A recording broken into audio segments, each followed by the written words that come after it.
برادران ملت اسلامیہ و خواہران ملت اسلامیہ، السلام علیکم ورحمۃ اللہ وبرکاتہ۔ وعلیکم السلام ورحمۃ اللہ وبرکاتہ۔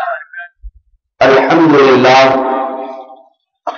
الحمدللہ الحنان المنان، والصلاة والسلام على رسوله سيد الإنس والجان، وعلى آله وأصحابه ذوي الخير والإحسان، أما بعد فأعوذ بالله من الشيطان الرجيم، بسم الله الرحمن الرحيم، قل يا أيها الناس إني رسول الله إليكم جميعا، وقال الله تبارك وتعالى في مقام آخر ورفعنا لك ذكرك، صدق الله مولانا العظيم وبلغنا رسوله النبي الأمين الكريم، ونحن على ذلك لمن الشاهدين والشاكرين، والحمد لله رب العالمين۔ عزیزان مکرم، حاضرین و حاضرات جشن عید میلاد النبی، قبل اس کے کچھ معروضات آپ کے گوش گزار کروں، آئیے ہم اور آپ مل کر انتہائی عقیدت و احترام کے ساتھ ساری کائنات کے مرکز عقیدت، آفتاب نبوت، مہتاب رسالت، ختم الرسول، مولا کل، ارواحنا فداء جناب محمد رسول اللہ صلی اللہ تعالی علیہ وسلم کی بارگاہ قرآنوار میں غلامانہ انداز میں درود و سلام کا حلیہ پیش کریں۔ اللہم صل علی سیدنا و مولانا محمد معدن الجود والکرم، منبع العلم والحلم والحکم، وآلہ الکرام وابنہ الکریم، وبارک وسلم صلاۃ و سلام علیک یا رسول اللہ صلی اللہ تعالی علیہ وسلم۔ آج فقیر کو حکم ہوا کہ شان مصطفیٰ صلی اللہ علیہ وسلم کے سلسلے میں عرض کروں۔ پہلے ہی دن روز اول میں نے عرض کیا تھا کہ ہمارا مصطفیٰ جان رحمت صلی اللہ علیہ وسلم کی شان بیان کرنا فقط اس سبب سے ہوتا ہے کہ ہم اپنی شان بڑھا لیں، ان کی تعریف کر کے ہم اپنی تعریف کروا لیتے ہیں۔ ان کی تعریف کے سلسلے میں فقط اتنا سمجھ لیں، مجدد دین و ملت وقت کا امام یوں عرض کرتا ہے، اللہ کی سر تا بقدم شان ہے یہ، انسان نہیں انسان وہ انسان ہے یہ، انسان ان کی طرح تو کوئی انسان ہے ہی نہیں۔ اللہ کی سر تا بقدم شان ہے یہ، انسان نہیں انسان وہ انسان ہے یہ۔ قرآن تو ایمان بتاتا ہے انہیں، قرآن سے پوچھا کیا ہے، قرآن کہتا ہے یہ تو میرے ایمان ہے۔ قرآن تو ایمان بتاتا ہے انہیں، ایمان یہ کہتا ہے میری جان ہے۔ رسول اکرم صلی اللہ علیہ وسلم جان کائنات، فخر کائنات اور وجود کائنات کی اصل، وہ جو نہ تھے تو کچھ نہ تھا، وہ جو نہ ہو تو کچھ نہ ہو، جان ہے وہ جہان کی، جان ہے تو جہان ہے۔ یہ رسول کائنات، فخر موجودات، ابی و امی روح فدا صلی اللہ تعالی علیہ وسلم، جن کی شان کے سلسلے میں بے شمار راتیں بھی ناکافی ہیں، جبکہ رب ذوالجلال نے ارشاد فرمایا وَرَفَعْنَا لَكَ ذِكْرَكَ، اے رسول ہم نے آپ کے لیے آپ کے ذکر کو بلند کر دیا۔ دوسری جگہ فرماتا ہے قُلْ يَا أَيُّهَا النَّاسُ إِنِّي رَسُولُ اللَّهِ إِلَيْكُمْ جَمِيعًا، اے رسول آپ لوگوں سے کہہ دیں اے انسانوں میں تمام لوگوں کی طرف اللہ کا رسول بن کر کے آیا ہوں۔ رسول اللہ صلی اللہ علیہ وسلم اپنی زبان سے جو چیزیں ارشاد فرمائے ہیں فقط میں ان چیزوں کو آپ کے سامنے رکھ رہوں گا۔ شان تو اوروں نے بہت بیان کی ہے، مگر مصطفیٰ جان رحمت نے خود جو اپنی تعریف بیان کی وہ میں آج عرض کرنا چاہتا ہوں۔ ناظرین اجلاس نے فقط یہ کہا شان مصطفیٰ، لیکن پہلے مجھے کہا گیا تھا شان مصطفیٰ بزبان مصطفیٰ صلی اللہ علیہ وسلم، زبان مصطفیٰ کے ذریعے سے۔ اب ہم اور آپ کیا بیان کریں؟ ابو بکر صدیق رضی اللہ تعالیٰ رسول کائنات صلی اللہ علیہ وسلم کی بارگاہ میں حاضر تھے۔ ابو بکر صدیق جو جار غار ہیں ارشاد فرماتے ہیں اے ابو بکر میری حقیقت کو میرے خدا کے علاوہ کوئی نہیں جانتا، میری حقیقت کو میرے رب کے علاوہ کوئی نہیں جانتا. حقیقت کی بات تو بہت دور کی ہے. ہم رسول کائنات صلی اللہ علیہ وسلم کے فقط جلووں کی تعریف کرتے ہیں. جو جمال دیکھا گیا فقط اس جمال کی ہم تعریف کرتے ہیں. جو رسول کا جلال دیکھا گیا بس اس کی ہم تعریف کرتے ہیں. حقیقت تو ان کا رب جانے کہ رسول کائنات صلی اللہ علیہ وسلم کی حقیقت. بلکہ ایک حدیث پاک میں آپ کو سناؤں. صحابہ کرام نے دیکھا رسول بہت عبادت کرتے ہیں. صحابہ کرام ہمیشہ حضور کی اتباع کرتے تھے, ہر چیز پر عمل کرنے کی کوشش کرتے تھے. حضور اکرم کو دیکھا روزے پر روزے رکھتے ہیں. حضور کو دیکھا کہ راتوں رات عبادت کرتے ہیں. تو 3 صحابہ ایسے ہیں وہ رسول پاک صلی اللہ علیہ وسلم کے حجرے کے باہر آئے, قسم کھانے لگے آپس میں. ایک صحابی نے کہا آج سے میں ہمیشہ روزے رکھوں گا, دن میں بھی رات میں بھی کھاؤں گا کچھ نہیں. ایک صحابی نے کہا میں اب ہر رات نماز پڑھوں گا. جب رسول اتنی نماز پڑھتے ہیں کہ میں کیوں کروں؟ حضور تو معصوم ہے, اس کے باوجود عبادت کرتے ہیں. تیسرے صحابی نے کہا میں زندگی بھر اب کسی عورت کے قریب نہیں جاؤں گا. رسول کائنات صلی اللہ علیہ وسلم نے ان کی زبان سن لی, باہر تشریف لائے. ارشاد فرماتے ہیں ایکم مثلی, تم میں سے کون میرے برابر ہے؟ تم میں سے کون میرے برابر ہے؟ حضور فرماتے ہیں میں نماز بھی پڑھتا ہوں اور آرام بھی کرتا ہوں, روزہ بھی رکھتا ہوں, افطار بھی کرتا ہوں, اور اللہ کی عبادت بھی کرتا ہوں, اور اپنی بیویوں سے قریب بھی ہوتا ہوں. حضور فرماتے ہیں تم نے فقط میرے ظاہر کو دیکھا, میں دن میں بھی روزہ ہوں رات میں بھی روزہ ہوں, تو تم اطلاع کرنے چلے آئے. حضور فرماتے ہیں عندما انام یسقینی ربی ویطعمنی من الجنہ, جب میں سوتا ہوں تو میرا رب مجھے جنت کو کھلاتا پلاتا ہے. فقط ظاہر کو دیکھ رہے ہو کہ دن بھی روزے میں ہے رات بھی روزے میں ہے, تمہیں معلوم نہیں ہے میرا رب مجھے کھلاتا اور پلاتا. ایکم مثلی, کون میرے برابر ہو سکتا ہے؟ آج کے لوگ برابری کا دعویٰ کرنے لگے, مگر رسول پاک نے صحابہ سے پوچھا تھا تم میں کون برابر ہو سکتا ہے؟ عزیزان مکرم, رسول کائنات صلی اللہ علیہ وسلم کی شان کے سلسلے میں بہت لمبی چوڑی لفاظی نہیں کروں گا. جو احادیث کریمہ سے وارد ہیں آپ کے ذہن میں اتارنے کی کوشش کرتا ہوں. آقا کونین صلی اللہ علیہ وسلم کی اصل کیا ہے حضور کی زبان سے سنیں. حضور فرماتے ہیں اول ما خلق اللہ نوری, سب سے پہلے اللہ نے میرے نور کو پیدا کیا. جو چیز پیدا کی, یہ حدیث معنی صحیح ہے, صحیح احادیث میں سے ہے معنی کے اعتبار سے. حضور فرماتے ہیں سب سے پہلے میرے نور کو پیدا کیا. حضور تو یہ بھی فرماتے ہیں جب آدم علیہ السلام کو مٹی سے گوندھا جا رہا تھا اس وقت بھی میں مشاہدہ کر رہا تھا, اس وقت بھی میں نبی تھا. کنت نبیا وآدم بین الماء والطین, جب ابھی آدم مٹی اور پانی کے درمیان تھے, ان کو ابھی پیدا نہیں کیا گیا تھا, اس وقت بھی میں نبی تھا. رسول فرماتے میں نبی تھا. ایک نقطے کی بات میں یہاں آپ سے عرض کروں. رسول کائنات صلی اللہ علیہ وسلم کا نور, اللہ نے فرمایا اپنے نور سے اللہ نے اپنے رسول کا نور الگ کیا. یہ نور اور بشر کی جو باتیں ہیں بہت سارے لوگوں کو ہضم نہیں ہو پاتی, لیکن میں آپ کو ہضم کرا کے رہوں گا. رسول کائنات صلی اللہ علیہ وسلم نے جو ارشاد فرمایا, ایک چیز دیکھیں, آدم علیہ السلام کو جو پیدا کیا گیا مٹی جگہ جگہ سے اٹھائی گئی تھی. جبرائیل آئے تھے مٹی اٹھانے کے لیے, واپس چلے گئے. یہ لمبی ایک روایت ہے, میں اس میں نہیں جاتا ہوں. میکائیل آئے مٹی نہیں اٹھا سکے, اسرافیل آئے مٹی نہیں اٹھا سکے, اسرائیل آئے مٹی جگہ جگہ سے اٹھا کر کے لے گئے. حضرت آدم علیہ السلام کا پتلا بنانا ہے, ابھی شکل بنانی ہے. اللہ کی بارگاہ میں جب پیش کیا گیا, اللہ نے اپنے دستے قدرت سے آدم علیہ السلام کی شکل بنائی. یہ جو انسان کی شکل ہے یہ اللہ کی بنائی ہوئی ہے.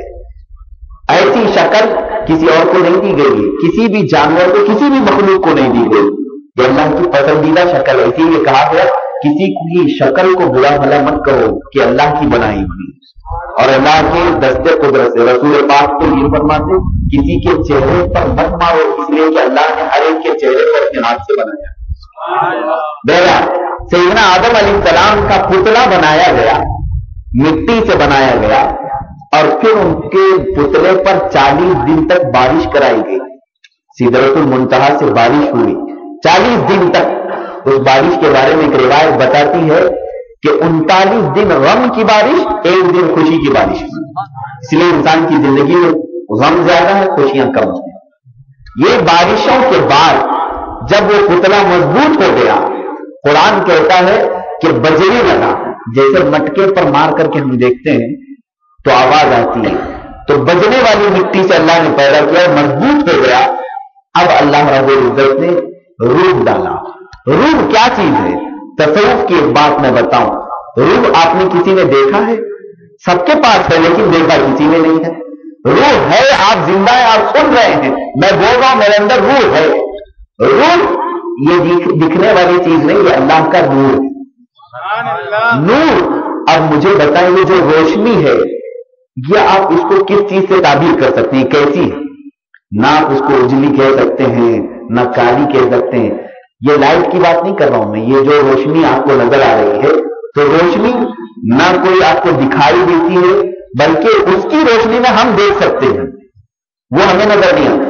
تو روح جو ہے یہ اللہ کا ایک نور ہے، اللہ کا نور ہے. اب آدم علیہ السلام کی جسم میں ڈالا گیا، روح کو ڈالا گیا. اب یہی چیز میری اصل ہے سنانے کے لیے آپ کو. غور سے سماعت کریں. روح باہر بھاگ کر کے آ گئی، جسم میں قرار نہیں پائی، باہر آ گئی، اس لیے کہ اندھیرا، اندر اندھیرا تھا. روح ایک نور کی چیز ہے. نور اور اندھیری دونوں مد مقابل کیسے جمع ہو سکتے ہیں؟ ایک تاریکی اندھیرا اور ایک نور دونوں جمع کیسے ہو سکتے ہیں؟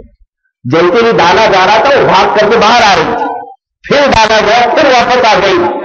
پوچھا کیوں؟ کہا اندر بہت تاریکی ہے جسم کے اندر. آدم کے جسم کے اندر اندھیرا تھا. تب اللہ رب العزت نے آدم علیہ السلام کی پیشانی میں نور محمدی کو رکھا، محمد مصطفیٰ صلی اللہ علیہ وسلم کے نور کو رکھا. پھر روح کو ڈالا تو روح قرار پا گئی، روح جا کر کے مستقر ہو گئی. تب آدم علیہ السلام کو چھینک آئی تو سب سے پہلے آپ نے الحمدللہ کہا. یہاں سے میں بتانا چاہتا ہوں روح اندر نہیں آ رہی تھی اور آئی کس کے سب کے نور محمدی کے سب. انسان اول جو آدم علیہ السلام ہیں ان کی پیدائش بھی نور محمدی کے صدقے میں. اللہ نے اپنے رسول کا نور رکھا تب جا کر کے ان کو زندگی ملی، قرار آیا.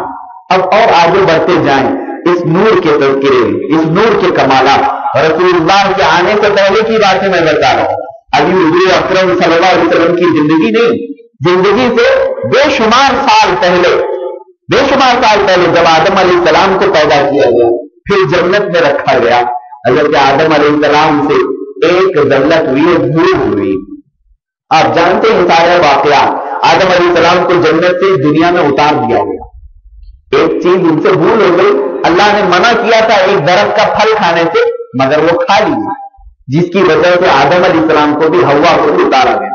لیکن اس سے پہلے میں آپ کو بتاؤں، تفسیر جلالین میں لکھا ہوا آدم علیہ السلام اکیلے تھے جنت میں، اکیلے رہتے تھے، اکتاہٹ ہوتی تھی. ظاہر سی بات ہے انسان جو ہے انس سے بنا ہے، اس کے اندر محبت کرنے کا جذبہ فطری ہوتا، بغیر کسی دوسرے آدمی کو جی نہیں پائے گا. آپ میں سے کوئی جنگل میں رہ سکتا ہے؟ نہیں رہ پائے گا. شہر میں ہونے والا شہر میں ہی رہ سکتا ہے. آدم علیہ السلام بار بار اکتاتے تھے تو اللہ نے آپ کی بائیں پسلی سے حوا کو پیدا کیا جو ہماری ماں ہے، ایک عورت کو پیدا کیا. حضرت آدم علیہ السلام سے حضرت حوا پیدا ہوئی. جب وہ پیدا کر دی گئی حسن و جمال سب کچھ جنت میں موجود تھی. آدم علیہ السلام جب بیدار ہوئے دیکھا اپنی شکل کی ایک عورت کی طرف ہاتھ بڑھنے لگا. آدم علیہ السلام قریب ہونے لگے. بارگاہ الہی سے جواب آیا، ندا آئی، اے آدم ابھی تمہارے لیے وہ حلال نہیں ہے، اس کا مہر ادا کرو. ابھی تمہارے لیے حلال نہیں، مہر ادا کرو. مہر کا قانون تو جنت سے چلا.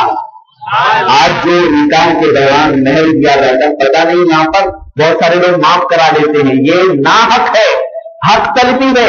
عورت کا جو مہر باندھا جائے اس کو دو، اور نہیں دینے کی نیت ہوگی تو زندگی بھر اس نے گناہ کیا. زندگی بھر جو اپنی عورت کے ساتھ رہا سب گناہ میں شمار کیا جائے گا. بہرحال آدم علیہ السلام کو روک دیا گیا، حوا کو مت پکڑو، مہر دو. اب پوچھیں آدم علیہ السلام سے مہر کیا دیا آپ نے؟ کون سی چیز کے وہ مالک تھے؟ اللہ سے پوچھا اے رب الجلال مہر میں کیا دوں؟ کون سی چیز کا میں مالک ہوں؟ جو کچھ ہے تیرا ہے۔ اللہ نے جو حکم فرمایا تفسیر جلالین کے حاشیۃ الساوی میں موجود ہے، حکم فرمایا اے آدم تمہاری اولاد میں ایک میرا محبوب پیدا ہونے والا ہے، آخر زمانے میں میرا ایک محبوب ہوگا، اس پر تم 10 مرتبہ ضرور پڑھو، وہ تمہارا مہر ہے، ہوا تمہارے لیے حلال ہو جائیں گی۔ میں پوچھنا چاہتا ہوں درود کے منکرین سے، جو درود پاک پڑھنے سے تکلیف ہوتی ہے، تمہارے اور ہمارے آنے کا سبب بھی درود ہی بنا۔ اگر آدم ہوا پر درود نہ پڑھتے تو وہ حلال نہیں ہوتی اور دنیا کا کاروبار نہ چلتا۔ یہ سارا وجود ان درودوں کا سلتا ہے جو آدم علیہ السلام نے پڑھا، بہرحال اتارا گیا، جنت سے اتارا گیا ایک بھول کی وجہ سے، ہوا کو کہیں اور آدم کو کہیں اور علیہ السلام اتارا گیا۔ آدم علیہ السلام جنت سے دور، اپنے رب سے دور زمین پر آئے تھے تو کتنی گریا برداری تھی، کتنا روئے تھے۔ روایتیں بتاتی 360 سال تک روتے رہتے۔ دنیا میں سب سے زیادہ رونے والوں میں آدم علیہ السلام کا نام آتا۔ آدم علیہ السلام جو روئے تھے اسے ایک نہر جاری ہو گئی تھی، اتنا روئے تھے اپنے رب کو منانے میں، لیکن کوئی ندا نہیں آتی تھی، کوئی وحی بھی نہیں آتی تھی، کوئی القاء بھی نہیں ہوتا تھا۔ آدم علیہ السلام اسی طرح زندگی گزار رہے تھے۔ 360 سال کے بعد قرآن کہتا ہے فَتَلَقَّى آدَمُ مِن رَّبِّهِ كَلِمَاتٍ فَتَابَ عَلَيْهِ، اللہ نے آدم کو کچھ کلمے سکھائے۔ کون سے کلمے سکھائے؟ قرآن کہتا ہے، پہلے ہی پارے کی آیت ہے، آدم کو اللہ نے کچھ کلمے سکھائے، جب آدم نے وہ کلمے پڑھے تو ہم نے توبہ قبول کر لی۔ اللہ فرما رہا ہے کون سے کلمے سکھائے؟ آدم علیہ السلام کو رب ذوالجلال نے محمد مصطفیٰ صلی اللہ علیہ وسلم کا کلمہ بتایا کہ اے اللہ جس محبوب کا نام تو نے عرش پر ہر جگہ اپنے نام کے ساتھ رکھا، اس کے صدقے میں تو مجھے معاف کر دے۔ اللہ نے فوراً آپ کی توبہ قبول فرمائی۔ اب پھر سے آدم علیہ السلام حضرت حوا کے ساتھ دنیا میں مل گئے، پھر ایک سلسلہ شروع ہوا۔ جہاں جہاں آپ دیکھیں گے تاریخ میں رسول پاک صلی اللہ علیہ وسلم کے کمالات کا آپ کو اقرار کرنا پڑے گا۔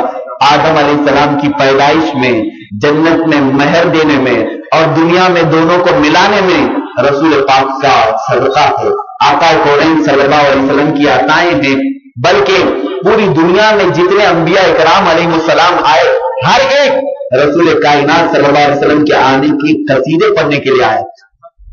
یہ تمام نبیوں کا جو سلسلہ لایا گیا، مفسرین فرماتے ہیں یہ فقط رسول پاک کی آمد کی بشارت کے لیے آیا کرتے تھے کہ رسول اللہ آنے والے ہیں۔ قرآن اسی لیے تو کہتا ہے وَإِذْ أَخَذَ اللَّهُ مِيثَاقَ النَّبِيِّينَ لَمَا آتَيْتُكُم مِّن كِتَابٍ وَحِكْمَةٍ ثُمَّ جَاءَكُمْ رَسُولٌ مُصَدِّقٌ لِّمَا مَعَكُمْ لَتُؤْمِنُنَّ بِهِ وَلَتَنصُرُنَّهُ۔ سب نبیوں سے اللہ نے وعدہ لیا ہے، پہلے ہی ان کو دنیا میں بھیجنے سے پہلے وعدہ لیا ہے کہ میرا آخری رسول اگر آ گیا تو تم سب کے سب اس کی پیروی کرو گے۔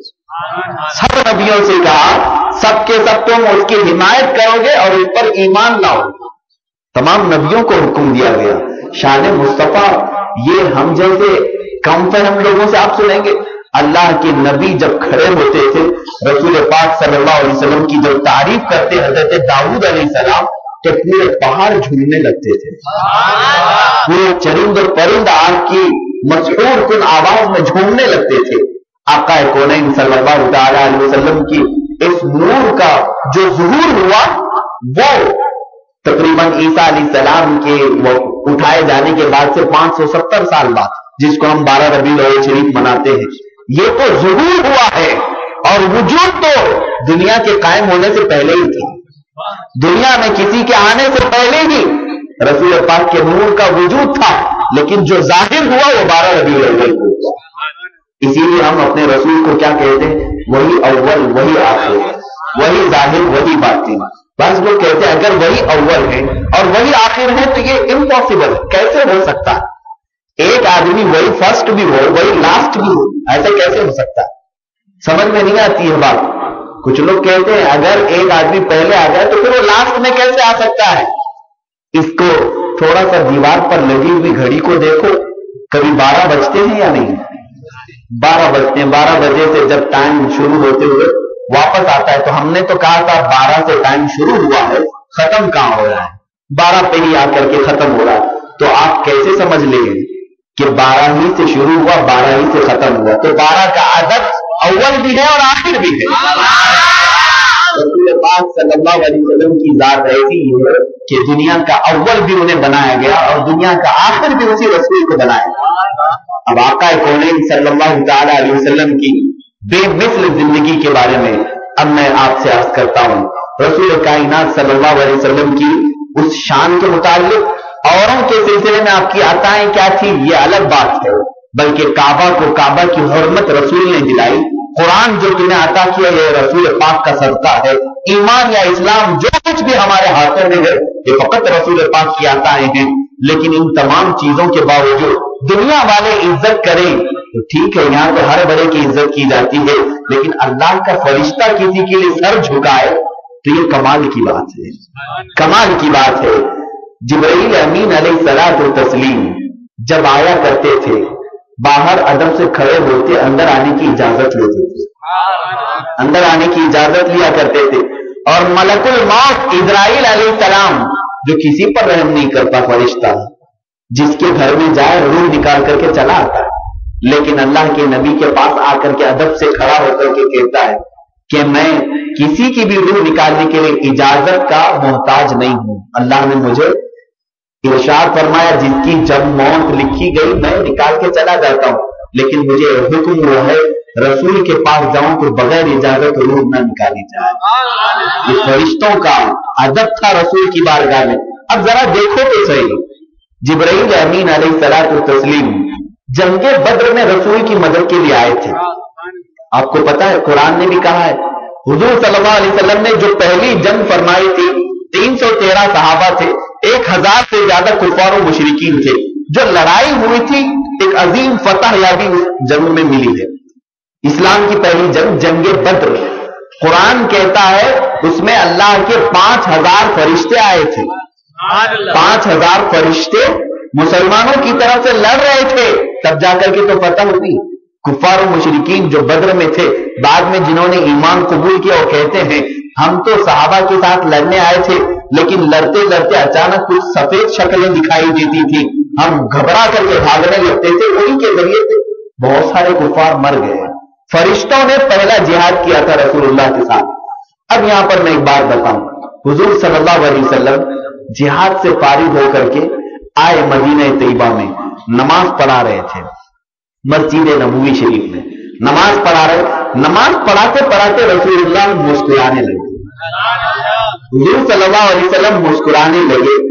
اب یہاں ہم اور آپ مسکرائیں تو نماز ہی خراب ہو جائے، لیکن اللہ کا نبی مسکرائے تو اس میں بھی کوئی حکمت ہوتی ہے۔ لیکن میں یہاں پوچھنا چاہتا ہوں، پیچھے جو صحابہ کھڑے تھے انہوں نے دیکھ لیا رسول کو مسکراتے، نماز ختم ہونے کے بعد چند صحابہ نے پوچھا ہے اللہ کے نبی آج مسکرا کیوں رہے تھے؟ نماز کے عالم میں آپ مسکرا رہے تھے، تبسم فرما رہے تھے۔ آپ ان صحابہ سے پوچھے تو نماز پڑھتے تھے کہ رسول کو دیکھتے تھے؟ یہاں اگر آپ اپنی نماز چھوڑ کر کے امام کے چہرے کو دیکھنے لگ جائیں تو نماز مکروہ ہو جائے گی، ہوگی یا نہیں ہوگی؟ مسئلہ تو یہی ہے کہ آپ اپنی نماز میں سجدے گاہ کی طرف دیکھتے رہتے ہیں، ادھر ادھر دیکھیں گے تو نماز مکروہ ہو جائے گی۔ لیکن صحابہ کہیں گے اصل عبادت تو رسول کا چہرہ دیکھنا ہے، یہ نماز تو ہم پیچھے ہاتھ باندھے ہیں، اصل عبادت تو رسول کا چہرہ ہی دیکھنا ہے۔ ظاہر سی بات ہے کوئی صحابہ کرام ادھر ادھر نہیں دیکھتے تھے، بلکہ جتنے مقتدی ہوتے سب رسول کے چہرے کو دیکھتے۔ ان سے پوچھو کیا ان کے لیے کعبہ نہیں تھا؟ آج رسول پاک صلی اللہ علیہ وسلم کی بارگاہ میں جالیوں کے پاس جا کر کے ہم کھڑے ہوتے ہیں تو گھما کر کے کہا جاتا ہے قبلہ ادھر ہے، رسول کی طرف پیٹ کر کے قبلے کی طرف گھمایا جاتا ہے کہ قبلے کی طرف گھوم کر کے صلاۃ و سلام پڑھو، دعا کرو، رسول کی طرف پیٹ کرائی جاتی۔ ذرا ان صحابہ سے پوچھو جو بخاری شریف کی حدیث میں، بخاری شریف کی حدیث میں ہے کہ آپ نماز کی حالت میں، ہم تو نماز نہیں پڑھتے رسول پاک کی جالیوں کے پاس، فقط دعا کے لیے کھڑے ہوتے، وہ صحابہ نماز کی حالت میں، نماز کے عالم میں رسول پاک کی طرف چہرہ کرتے تھے۔ ان کو پوچھو کعبہ سامنے نہیں تھا، قبلہ سامنے نہیں تھا؟ ان صحابہ کے ایمان کو پوچھو، کعبے کی طرف منہ کرنے کی بجائے تم رسول کی طرف چہرہ کرتے تھے، کیا ان کی نماز خراب نہیں ہوتی تھی؟ صحابہ کا عشق جواب دے گا، ارے نادانو، یہی اصل کعبے کا کعبہ ہے۔ کعبہ بھی جب اس طرف متوجہ ہے تو ہم ان طرف کیوں نہیں متوجہ؟ رسول پاک صلی اللہ علیہ وسلم کے سلسلے میں اسی لیے تو مجدد دین و ملت نے کہا، حاجیو آؤ شہنشاہ کا روزہ دیکھو، کعبہ تو دیکھ چکے، کعبے کا کعبہ دیکھو، اور سے سن تو رضا، کعبے سے آتی ہے صدا۔ اعلیٰ حضرت جب کعبے کے پاس گئے تھے تب فرماتے ہیں، غور سے سن تو رضا، کعبے سے آتی ہے صدا، میری آنکھوں سے میرے پیارے کا روزہ دیکھو۔ کعبہ کو کہہ رہا ہے، اس کی تاریخ میں بتاتا چلوں، تھوڑی سی مختصر سی تاریخ۔ جب فتح ہوئی تھی، جب مکہ فتح ہوا تھا، حضور صلی اللہ علیہ وسلم نے تمام بتوں کو نکال پھینکا اور پہلی مرتبہ بلال حبشی سے کہا کعبے کی چھت پر چڑھو اور اذان دو۔ وہ ایک ہی مرتبہ ہے، آخری مرتبہ ہے جو کعبے کی چھت پر چڑھ کر کے اذان دی گئی۔ یہ تاریخ میں ہے، حضرت بلال کی قسمت خوشیوں کے مارے چڑھنے لگ گئے۔ رسول کا حکم ہوا جلدی جلدی سے چڑھے اذان دینے کے لیے، کعبے کی چھت پر اذان دینے کے لیے کھڑے ہوئے، نیچے سارے صحابہ، روایت بیان کی جاتی ہے۔ اس کے بعد فوراً ادھر ادھر دیکھنے لگے۔ اب خیال آیا کہ اب تک جو اذان دیتا تھا کعبے کی طرف منہ کر کے دیتا تھا، آج تو کعبے کی چھت پر ہوں، اب کہاں منہ کروں؟ حضور سے پوچھا، اے اللہ کے نبی، میں تو کعبے کی چھت پر آیا، اب کہاں منہ کروں؟ حضور نے فرمایا، بلال میری طرف دیکھ کر اذان، میری طرف دیکھو اور اذان دو۔ اسی لیے تو اعلیٰ حضرت کہتے ہیں کعبے کا کعبہ دیکھو، حقیقت میں اللہ کے نبی کعبے کا کعبہ۔ بہرحال میں عرض یہ کر رہا تھا، رسول پاک صلی اللہ علیہ وسلم نماز میں مسکرا رہے تھے، صحابہ نے دیکھا بھی اور اس کے بعد پوچھا بھی۔ رسول نے منع نہیں کیا کہ تم نے کیوں دیکھا، بلکہ حضور اور مسکرانے لگے۔ اب جو جواب ارشاد فرماتے غور سے سنو، یہی شان مصطفیٰ ہے۔ رسول پاک صلی اللہ علیہ وسلم نے جو شان بیان کی اور پھر اپنی زبان سے، غور سے سنو۔ صحابہ سے کہتے ہیں، میں نماز کے عالم میں تھا تو میں فرشتوں کے حالات کو دیکھ رہا تھا۔ جبرائیل امین بدر سے لوٹے تھے، جنگ بدر سے اپنے تمام فرشتے ساتھیوں کے ساتھ گئے۔ اللہ رب العزت نے پوچھا، ہے جبرائیل کہاں سے آ رہے؟ اللہ کو سب معلوم ہے، لیکن وہ فقط شان محبوبی دکھانا چاہتا ہے۔ جبرائیل کہاں سے آ رہے ہو؟ جبرائیل نے عرض کیا، ہے مولا، تیرے رسول کی حمایت کے لیے جنگ بدر میں اترا تھا اور تمام فرشتوں کی جماعت کے ساتھ گیا تھا، فتح ہو گئی الحمدللہ، تو میں واپس آ گیا۔ اب مولا نے جبرائیل سے پوچھا، اے جبرائیل، اجازت لے کر آئے ہو یا ایسے ہی آ گئے؟ میرے رسول سے اجازت لے کر کے آئے یا ایسے ہی آ گئے؟ حضور فرماتے ہیں، اللہ کی کلام کو دیکھا میں نے۔ پھر جبرائیل نے کہا، نہیں، رسول مدینے چلے گئے، ہم آسمانوں پر آ گئے۔ اللہ نے فرمایا، جاؤ، محبوب اگر اجازت دے تو واپس آؤ۔ ان کو سدرۃ المنتہا پہنچنے نہیں دیا گیا، نیچے اتار دیا گیا۔ حضور فرماتے ہیں، یہ ماجرا دیکھتے ہوئے مجھے نماز میں مسکراہٹ آئی، مجھے نماز میں جو مسکراہٹ آئی فقط اس بنا پر کہ جبرائیل کو واپس اتارا گیا اور سامنے آ کر کے جبرائیل کھڑے تھے کہ یا رسول اللہ اجازت دے دیجیے۔ یہ ہے شان مصطفیٰ۔ رسول پاک صلی اللہ علیہ وسلم کے لیے سید الملائکہ جبرائیل کو اتارا جاتا ہے کہ جاؤ، اجازت لے کر کے واپس آؤ۔ اللہ اکبر۔ ہم اور آپ جو رسول پاک صلی اللہ علیہ وسلم سے عقیدت رکھتے ہیں، یہ تو آقا کی عاجزی تھی، آقا کونین صلی اللہ علیہ وسلم کی انکساری تھی، جو بندوں سے اس قدر قریب تھے، ورنہ ان کا تو مقام یہ ہے جن کے بارے میں کہا گیا وہ ہر عالم کی رحمت ہے، کسی عالم میں رہ جاتے، وہ ہر عالم کی رحمت ہے، کسی عالم میں رہ جاتے، یہ ان کی مہربانی ہے کہ یہ عالم پسند آیا، ہم جیسے غریبوں کا عالم پسند آیا، یہ ان کی مہربانی ہے، یہ ان کا کرم ہے، ورنہ وہ فرشتوں کے عالم میں بھی رہ سکتے، جنات کے عالم میں بھی رہ سکتے، ملکوت کے عالم میں رہ سکتے، تمام ارواح کے عالم میں رہ سکتے، مگر ہم غریبوں کے عالم میں آئے، یہ فقط ان کی کرم اور نوازشیں ہیں۔ عزیزان مقرر، ایک چیز تو یہ ہے شان مصطفیٰ پر۔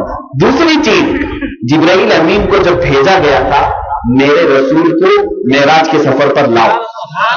اللہ فرماتا ہے، ان اللہ اشتاق الی حبیبہ، اللہ اپنے حبیب کا مشتاق ہے، جاؤ اپنے حبیب کو آسمانوں پر لے آؤ۔ اب جبرائیل امین آئے تھے، اللہ نے انہیں فرمایا تھا ادب سے جانا۔ رسول پاک صلی اللہ علیہ وسلم ام ہانی کے گھر پر آرام کر رہے ہیں، آنکھ لگی ہوئی ہے، جبرائیل امین جا کر کے کھڑے ہوئے اور پھر حضور صلی اللہ علیہ وسلم کو تو حکم سنانا تھا کہ اللہ آپ کو آسمانوں پر بلا رہا ہے، چلیں، لیکن وہ کھڑے تھے، اب اٹھنے کا انتظار کر رہے ہیں۔ حضور صلی اللہ علیہ وسلم آرام فرما ہے، اللہ کی بارگاہ میں پوچھا، اے پاک پروردگار، تیرا محبوب تو محو استراحت ہے، تیرا محبوب تو خوابیدہ ہے، سویا ہوا ہے، کیسے اٹھاؤں؟ اللہ نے جو حکم فرمایا، اے جبرائیل اپنی پیشانیوں کو رسول کے تلووں سے رگڑو، ٹھنڈک پہنچے گی، میرا رسول بیدار ہو جائے گا۔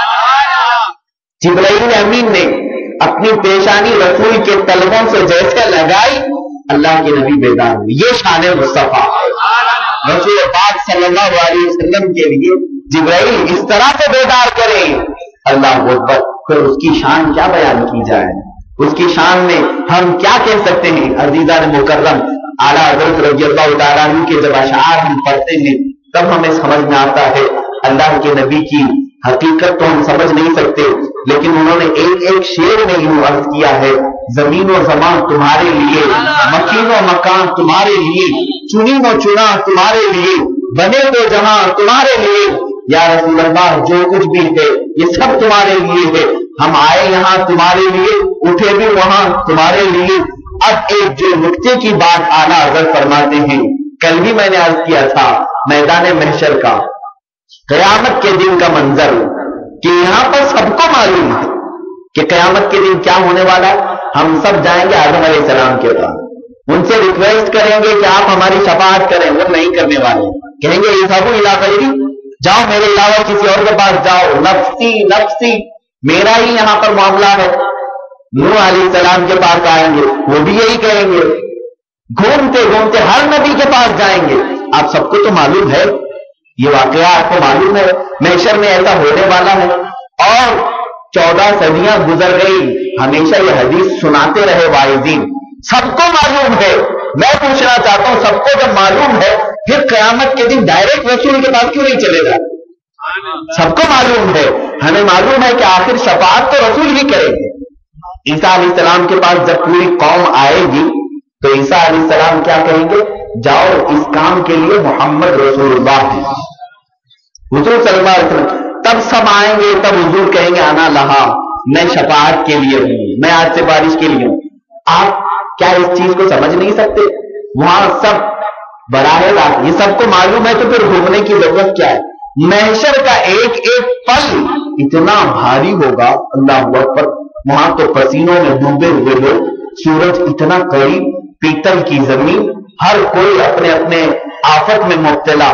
تو ان نبیوں کے پاس گھومنے کی جو مدت ہے وہ کئی سال ہے، کئی سال لگ جائیں گے تمام کے پاس جاتے جاتے آنے کے لیے رسول اللہ تک۔ تو پھر آپ سب ہم طے کر لیتے ہیں کہ سیدھے رسول کے پاس چلے جائیں، نہیں ہو سکتا، اس لیے کہ وہاں سے ذہنوں سے بات اڑا دی جاتی ہے کہ دنیا میں تم نے رسول کی شان کو نہیں سمجھا، اب ہر نبی کے پاس جاؤ، وہ تجھے بتا دے گا کہ رسول کو ہر نبی کے پاس گھمایا جائے گا، اسی لیے کہ فقط رسول کی شان دکھا دی ہے۔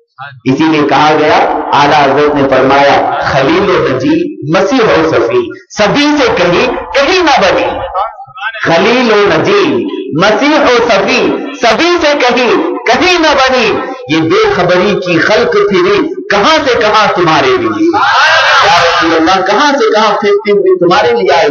یہ ساری چیزیں شان مصطفیٰ کے لیے ہے، فقط اتنا سبب ہے انعقاد بزم محشر کا کہ ان کی شان محبوبی دکھائی جانے والی۔ آج ایک اور چیز میں آپ کو بتاؤں، اللہ کے نبی صلی اللہ علیہ وسلم کی شان کے سلسلے میں معراج کی چیزیں آپ ہمیشہ سنتے رہتے ہیں، ایک اور بات میں آپ کو بتاؤں، اصل کائنات، جان کائنات، روح کائنات، فخر کائنات آقا کونین صلی اللہ علیہ وسلم کی ذات ہے۔ یہ میں نے شروع میں کہا تھا، اب اس کی دلیل پر میں آپ سے عرض کرتا ہوں۔ 2 دن سے آپ معراج کے سلسلے میں تھوڑی بہت چیزیں سن رہے ہیں، لیکن آپ کو ایک اعتراض کرنے کا حق ہے، میں دیتا ہوں آپ کو سوال کرنے کا۔ آپ پوچھ سکتے ہیں کہ رسول پاک صلی اللہ علیہ وسلم کا معراج بیان کرنے میں اتنے گھنٹے لگ جاتے ہیں، لیکن ان کے سفر میں 1 منٹ بھی نہیں لگا، سفر بیان کرنے میں اتنا گھنٹے لگ جاتے ہیں، اور ان کا سفر تو اتنا تھا کہ بستر ابھی گرم تھا، زنجیر ابھی ہل رہی تھی، دروازے کی جو کنڈی ہوتی ہے یہ ہل رہی تھی. کتنی دیر تک ہلتی ہے؟ 1 منٹ تک. 1 منٹ میں کیا یہ ممکن ہے اتنا لمبا سفر ہو جائے؟ حرم شریف سے بیت المقدس، بیت المقدس سے 7واں آسمان، ایک آسمان سے دوسرے آسمان کے بیچ کا سفر تقریباً 500 سال کی مسافت کا ہے. 500 سال کی مسافت کا 7 آسمانوں کی سیر، پھر جنت کی نعمتوں کے مشاہدے، جہنم کے عذابات کے مشاہدے، لوح و قلم، عرش و کرسی، پھر لامکان کی سیر، پھر رب ذوالجلال کی قربت، یہ تمام چیزیں، پھر اس کے بعد واپس آنا، پھر جانا، واپس آنا، پھر جانا، یہ سب چیزیں ہو کر کے رسول اپنے بستر پہ آئے ہیں. 1 منٹ بھی نہیں گزرا. کسی کے عقل میں نہیں آ رہی ہے یہ بات، تو سمجھ میں نہیں آتی ہے. اس کو سمجھانے کی میں کوشش کروں گا، تب آپ کو شان مصطفیٰ سمجھ میں آ جائے گا. اصل بات تو یہ ہے مسلمانوں کہ معجزہ رسول کا ایک معجزہ ہوتا ہے. معجزہ کس کو کہتے ہیں؟ وہ کام جو عام انسانوں کے سمجھ میں نہ آ سکے اس کو معجزہ کہتے ہیں. معراج کا سفر تو رسول اللہ کا معجزہ تھا. اگر سب کی سمجھ میں آ جائے تو معجزہ کیسے رہے گا؟ معجزہ تھا. دوسری چیز میں آپ کو بتاؤں، یہی چیز سرکار غوث پاک عبد القادر جیلانی رضی اللہ عنہ، حضور سرکار غوث پاک کی اکثر عادت مبارکہ یہ تھی، آپ کی اکثر کرامتیں رسول اللہ کی شان بتانے کے لیے تھی.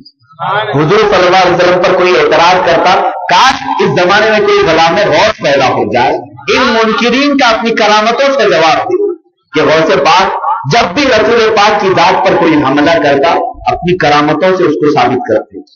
آپ کو معلوم ہے 1-2 چیزیں میں بتاؤں کہ رسول پاک صلی اللہ علیہ وسلم کے متعلق ایک عیسائی بڑی خرافات مچا رہا تھا کہ رسول جو ہے یہ افضل نہیں، ہمارے نبی عیسیٰ علیہ السلام افضل ہیں.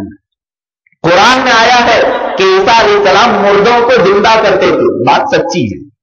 وہ عیسائی یہی بات کہہ رہا تھا سب سے کہ محمد نے تو کوئی مردہ زندہ نہیں کیا، عیسیٰ نے تو بہت سارے مردوں کو زندہ کیا. بتاؤ افضل کون؟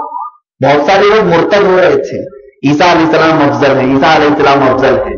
یہ بات سرکار غوث پاک کی بارگاہ میں پہنچی کہ ایک عیسائی عالم لوگوں کو فقط اس لاجک سے، اس منطق سے گمراہ کر رہا ہے، مرتد کر رہا ہے. بلوایا اس کو کہ مجھ سے بھی کلام کر. پوچھا کیا ہے تیرا ماجرا؟ اس نے کہا محمد افضل نہیں، انہوں نے کوئی مردہ زندہ نہیں کیا. عیسیٰ علیہ السلام مردے کو زندہ کیا کرتے تھے، وہ افضل ہیں. حضرت غوث پاک نے کہا فقط مردہ زندہ کرنے پر تو افضل اور مفضول کا فرق سمجھ رہا؟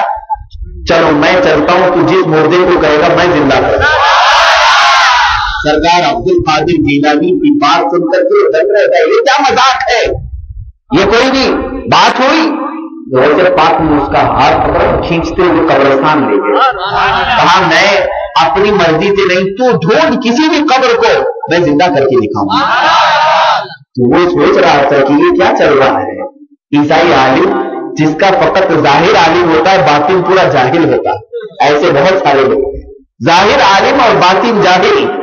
غوث پاک نے کہا کہ ڈھونڈ کر کے بتا کوئی قبر. اس نے بوسیدہ قبر، پرانی قبر تلاشی. اس کے بعد کہا اس مردے کو زندہ کر کے دکھاؤ. غوث پاک نے کہا اس کو زندہ کروں گا لیکن اس کی تاریخ بھی بتا دو. آج سے یہ 200 سال پہلے مرا ہوا ہے. یہ اس کا پیشہ تھا، گانا بجا کر کے کمایا کرتا تھا. اب میں زندہ کروں گا تو گاتے ہی اٹھے گا. یہ کہا اور خون بےزنی کہہ کر ٹھوکر ماری، مردہ زندہ کھڑا ہوا. قبر شک ہوئی، مردہ کھڑا ہوا اور گاتے ہوئے کھڑا ہوا.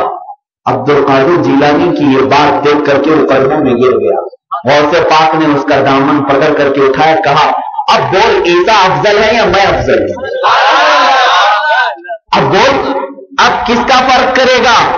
غوث پاک نے کہا میں عیسیٰ علیہ السلام سے مقابلہ کرنے نہیں آیا، فقط محمد کی شان بتانے آیا کہ جب ان کے غلاموں میں اتنی طاقت ہے تو آقا کا کیا عالم. رسول پاک صلی اللہ علیہ وسلم اکثر سرکار غوث پاک کی کرامتیں شان مصطفیٰ بیان کرنے کے لیے ہوتی تھی. آقا کونین کی شان کو دوبارہ کر دیا کرتے تھے. ایک مرتبہ سرکار عبد القادر جیلانی منبر اقدس پر کھڑے ہو کر کے معراج کا واقعہ بیان کر رہے تھے. آپ کی عادت پاک تھی، رسول پاک کی معجزات، آقا کونین کی شان بیان کرتے تھے۔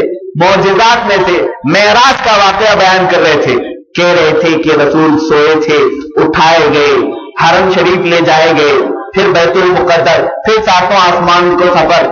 آپ کا بیان چل رہا تھا، ایک جو دل جلا تھا اس کو ہضم نہ ہو سکی، بات ہضم نہ ہوگی۔ کہا یہ سب افواہیں ہیں، اتنی خرافات کیا یہ سمجھ میں آ سکتی؟ آپ میں سے کسی نے سوچا تو نہیں، کوئی سوچا تو نہیں ہے کہ رسول پاک ہو سکتا ہے ایک ماڈرن ذہن میں یہ سوال آئے کہ ایسا کیسا ہو سکتا؟ وہ سوچتے ہوئے اٹھ کے چلا گیا۔ ایسی سب تقریریں میں نہیں سنتا، یہ سب لفاظی ہیں۔ گھر چلا آیا، اپنے گھر میں مشہور یہ بہجت الاسرار میں بھی موجود ہے کہ وہ اپنے گھر آیا اور گیا، کہا بیوی سے کہ چلو آج کھانا پکاؤ، میں مچھلی لاتا ہوں۔ سمندر میں گیا، مچھلی پکڑنے کے لیے غوطہ لگایا، ڈوب گیا۔ ڈوب کر کے تیرتے ہوئے جب باہر نکلا تو اس کی پوری شکل عورت ہی بن گئی، عورت بن گیا۔ دوسرے کنارے پر آیا، ایک حسین و جمیل شہزادی کی شکل۔ اسی اثنا میں کسی شہزادے کا گزر ہو رہا تھا، وہ فدا ہوا، اٹھا کر گزر گیا، شہزادی کو لے کر کے چلا گیا، اس سے نکاح کیا، اپنے گھر پر رکھ لیا۔ اس کو اپنی حقیقت تو معلوم ہے، میں مرد ہوں، مجھے بنایا گیا ہے، لیکن ایک بیوی کی حیثیت سے زندگی گزارتا ہے۔ اس نے خود جو بیان کیا، چند دنوں کے بعد بچے کی ولادت بھی ہوئی۔ بچے کی ولادت ایک دو نہیں، اتنا زمانہ گزرا کہ 13 بچے اس نے جنم دیے۔ عجیب معاملہ ہے، میں خود پڑھتا ہوں، یہ چیز سمجھ میں نہیں آتی، لیکن اولیاء کی کرامت ہے تو پھر خاموش۔ 13 بچے ہوئے۔ ایک دن ایسا آیا کہ پھر وہ اسی سمندر میں نہانے کی غرض سے آیا۔ اب آئی یا آیا، نہانے کے لیے جیسی غوطہ لگایا تو پھر ڈوب گیا، دوسری طرف آیا تو اپنی اصلی شکل میں، جو شکل تھی اسی شکل میں آیا۔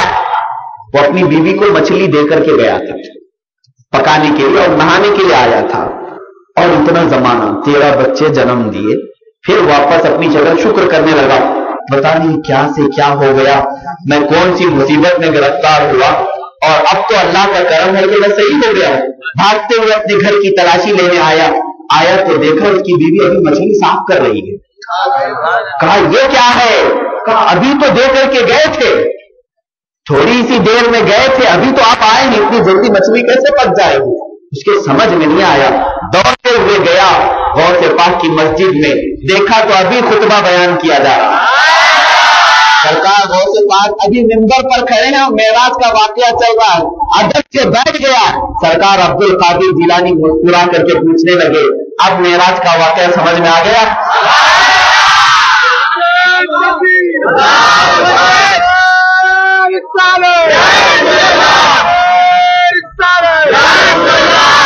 سرکار غوث پاک رضی اللہ تعالیٰ عنہ نے فرمایا یہ اللہ کی قدرت ہے کہ وہ ایک لمحے کو چاہے تو گھیر لے اور چاہے تو ایک لمحے کو بڑھا دے۔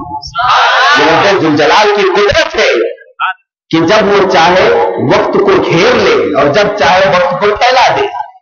تو وہاں سے توبہ کر لیا۔ میں یاد کر رہا تھا سرکار غوث پاک رضی اللہ تعالیٰ عنہ نے تو اپنی کرامت سے سمجھا دیا، لیکن آج میں اپنے ایک نقطے سے سمجھانا چاہوں گا۔ آپ میں سے کوئی انکار تو نہیں کرے گا؟ انشاءاللہ نہیں کریں گے، اور غوث پاک کی بارگاہ میں اگر انکار کریں گے تو پھر انجام جانتے ہیں، پھر جانا ہوگا۔ عزیزان مکرم، سرکار غوث پاک رضی اللہ تعالیٰ عنہ کی وہ شان تھی جو شان مصطفیٰ بیان کرنے کے لیے کرامت کا اہتمام فرماتے، لیکن میں آپ سے کہنا چاہتا ہوں کہ رسول اللہ صلی اللہ علیہ وسلم جب گئے اور آئے سمجھ میں نہیں آیا۔ اور ابھی میں نے گھڑی کی مثال دی تھی، پھر گھڑی ہی کو دیکھتا ہوں۔ آپ کی جو گھڑی چلتی ہے آپ دیکھتے ہیں ابھی تو ٹائم 11:30 بج رہے ہیں، گھڑی کے چلنے کے لیے سیل کی ضرورت ہوتی ہے، بیٹری اس میں لگائی جاتی ہے، ہر ایک بچے کو بھی معلوم ہے، بغیر بیٹری کے کوئی چلتی ہے گھڑی؟ نہیں چلتی ہے۔ اب میں آپ سے کہنا چاہتا ہوں یہ بیٹری لگائی گئی ہے اس لیے گھڑی چل رہی ہے، ٹائم بتا رہی ہے۔ ابھی 11:30 بجے ہیں، میں اپنے بھائی سے کہتا ہوں عبد اللطیف بھائی آپ گھڑی اتار لیجیے، سیل اس کا اتار دیجیے، بیٹری نکال دیجیے، اپنے پاس رکھیے اور گھڑی کو رکھیے، گھڑی چلے گی؟ نہیں چلے گی. پھر میں کہوں گا 2 گھنٹے کے بعد، 3 گھنٹے کے بعد، 6 گھنٹے کے بعد آپ گھڑی میں پھر سے بیٹری ڈالیے، گھڑی کہاں سے چلے گی؟ جہاں رکی تھی وہیں سے چلے گی، 11:30 سے چلے گی. تو یہ آپ کو سمجھانے کے لیے میں نے ایک بات بتائی. رسول کائنات صلی اللہ علیہ وسلم دنیا کی روح ہے، کائنات کی جان ہے. جان کو اللہ نے جب اٹھا لیا تھا تو کائنات کی گھڑی چلنا رک گئی تھی. معراج میں کتنا وقت لگا نہیں معلوم، 100 سال لگے، 200 سال لگے. جب جان دنیا میں تھی ہی نہیں تو جان کا رکنا تو طے ہے کہ یہاں کی جو کائنات کی گھڑی تھی رک گئی. پھر جب رسول واپس آ گئے تو کائنات جہاں رکی تھی وہیں سے چلے. یہ ہے شان مصطفیٰ رسول کائنات صلی اللہ علیہ وسلم کے معراج. اب سمجھ میں آیا، یہ سائنس نے ایجاد کیا اس لیے سمجھ میں آیا. اللہ کے نبی نے فرمایا تو بہت سارے لوگوں کو سمجھ میں نہیں آیا. ہم نے اسی لیے کہا ہے وہ جو نہ تھے تو کچھ نہ تھا، وہ جو نہ ہو تو کچھ نہ ہو. جان ہے وہ جہان کی، اور جان ہے تو جہان ہے، اور جان نہیں ہے تو جہان کچھ بھی نہیں ہے. عزیزان مکرم اس نقطے سے شان مصطفیٰ کو سمجھیں. معراج کا واقعہ جب بھی آئے آپ اس کو سمجھنے کی کوشش کریں. اب رسول کتنا بھی بیان کرے سب ہمیں تسلیم ہے، اس لیے کہ دنیا سے روح ہی چلی گئی تھی تو بستر بھی گرم رہے گا، زنجیر بھی ہلتی رہے گی، پانی بھی ٹپکتا رہے گا. جب روح واپس آئے گی تو یہ ساری چیزیں پھر وہیں سے چلنا شروع کریں گی. عزیزان مکرم اللہ کے نبی صلی اللہ علیہ وسلم کے بارے میں حضور نے جو فرمایا ایکم مثلی، تم میں سے کون میرے برابر ہے. اب یہاں سے شان مصطفیٰ سنیں. آقا کونین صلی اللہ علیہ وسلم کی شان میں تو یہ جو احادیث کریمہ آئی ہیں، حضور فرماتے، سیدہ حلیمہ سعدیہ فرماتی ہیں جب رسول اللہ حلیمہ سعدیہ کی گود میں کھیلتے تھے اور بچوں کو آپ کھلونے لا کر کے دیتے ہیں، بچہ ہلا کر کے آواز کر کے کھیلتا ہے، لیکن مصطفیٰ جان رحمت صلی اللہ علیہ وسلم کے بارے میں آپ کی دودھ پلانے والی ماں کہتی ہیں میرا یہ رضائی بیٹا محمد جب دودھ پیتے ہوئے کھیلنے کی خواہش کرتا، انگلی کو اٹھاتا تو چاند جھک جاتا، کرتا تو چاند ادھر آ جاتا. میں نے سمجھ لیا کہ اللہ نے محمد کے لیے کھلونے کو چاند کی حیثیت دی. کیا ہی چلتا تھا کھلونا، کیا ہی چلتا تھا اشاروں پر کھلونا نور کا. جو اعلیٰ حضرت نے فرمایا ہے کہ چاند جھک جاتا جس طرف انگلی اٹھاتے مہد میں، کیا ہی چلتا تھا اشاروں پر کھلونا نور کا. عزیزان مکرم یہ تو چاند کے کھلونے کی حیثیت تو ہم نے دیکھی، پھر ٹکڑے ہونے کی حیثیت بھی دیکھی. ٹکڑے بھی تو کیا ہے، جب ٹکڑے کیا تھا یہ بھی آپ کی شان ہے. اور پھر ایک مسئلہ اور آتا ہے کہ ڈوبے ہوئے سورج کو واپس کرنا، یہ بھی رسول کی شان تھے. اب میں کہاں کہاں تک آپ سے عرض کروں کہ آقا کونین کی شان میں کون کون سی چیز بیان کروں. اب یہاں پر ایک چیز سمجھانے کی کوشش کروں گا. قرآن کی آیت آئی ہے انما انا بشر مثلکم یوحی الی انما الہکم الہ واحد. یہ آیت 3 جگہ آئی ہے قرآن میں. اے رسول آپ فرما دیجئے میں تمہاری طرح بشر ہوں، میں تمہاری طرح بشر ہوں. یہ بات اب سمجھنے کی ہے، غور سے سنیں. اہل سنت و جماعت کے جتنے لوگ ہیں میں ایک عقیدہ آپ کو دینے جا رہا ہوں اور ایک بہترین جواب دیتے جا رہا ہوں. ہمیشہ کے لیے محفوظ رکھیں. تفسیر کے حوالے سے، تاریخ کے حوالے سے بہت سارے آج گھوم رہے محلوں میں کہتے جب رسول نے خود کہا کہ میں تمہاری طرح بشر ہوں تو پھر ہم کیوں نہیں کہیں ان کو اپنی طرح بشر. رسول بھی ہماری طرح بشر تھے، کیا مان جاؤ گے؟ اگر نہیں مانو گے تو قرآن کا کیا جواب دو گے؟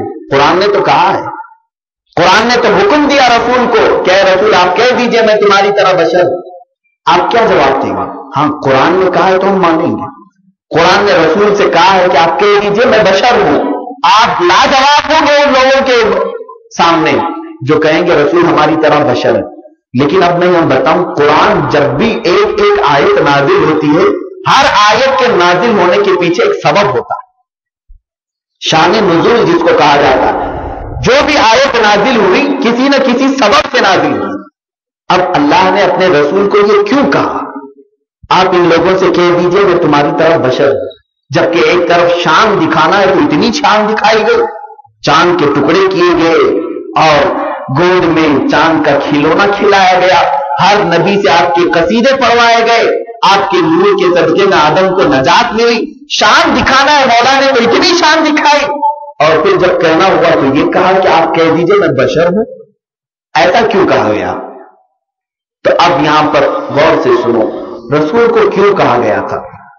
ایک بات آپ کو تاریخ میں لے چلتا ہوں, اس چیز کو یہیں پر رکھو تھوڑی دیر کے لیے. ہم اور پیچھے چلتے ہیں سیدنا ابراہیم علیہ السلام کے زمانے میں.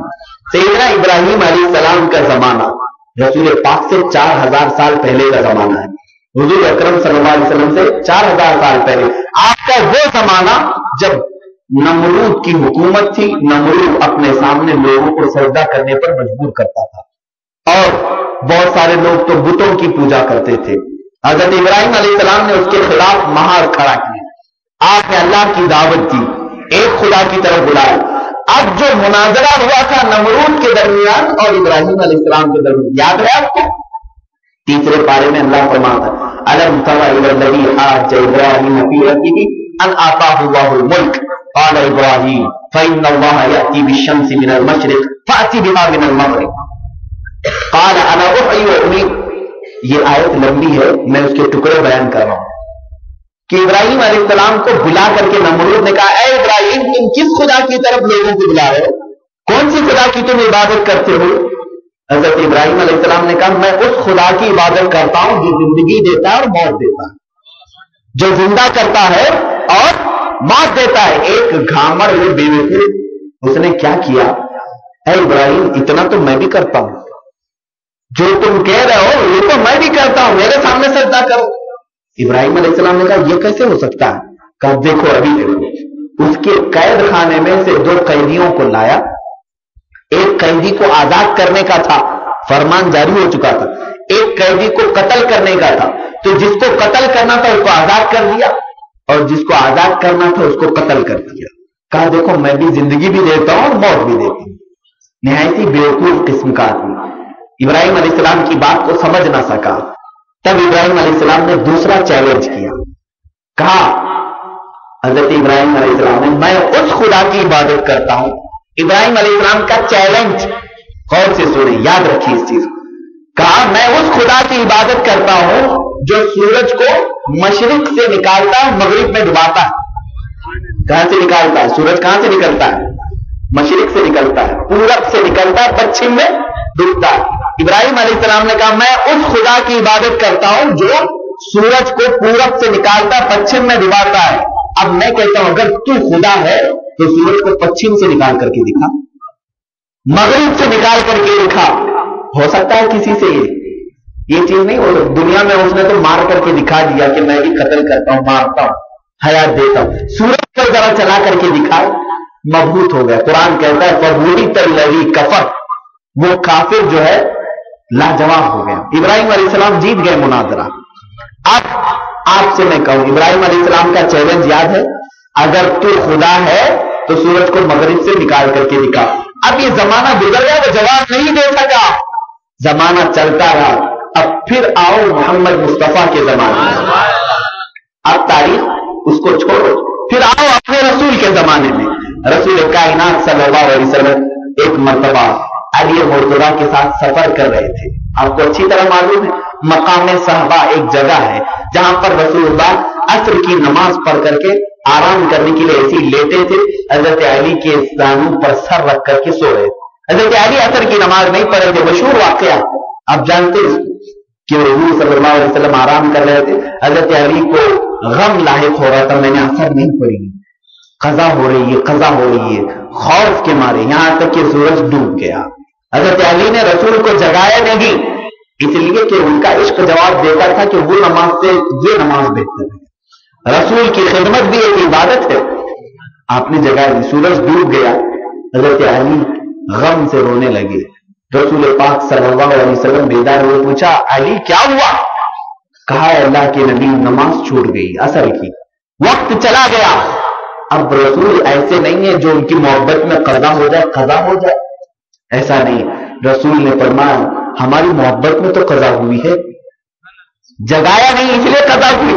حضور اکرم صلی اللہ علیہ وسلم اٹھے اور ایک انگلی کا اشارہ اس طرح سے کیا, سورج جو ڈوبا تھا واپس عصر کے مقام پر واپس پلٹ کر کے عصر کا وقت ہو گیا. کہا علی اپنی نماز پڑھو. اب یہ آپ اندازہ رکھیں، یہ حدیث پاک ثابت ہے، امام جلال الدین سیوطی نے اس کو صحیح ثابت فرمایا۔ حضرت علی رضی اللہ تعالیٰ عنہ نے نماز ادا کی۔ اب میں یہاں آپ سے کہنا چاہتا ہوں کہ ابراہیم علیہ السلام کا چیلنج یاد آیا؟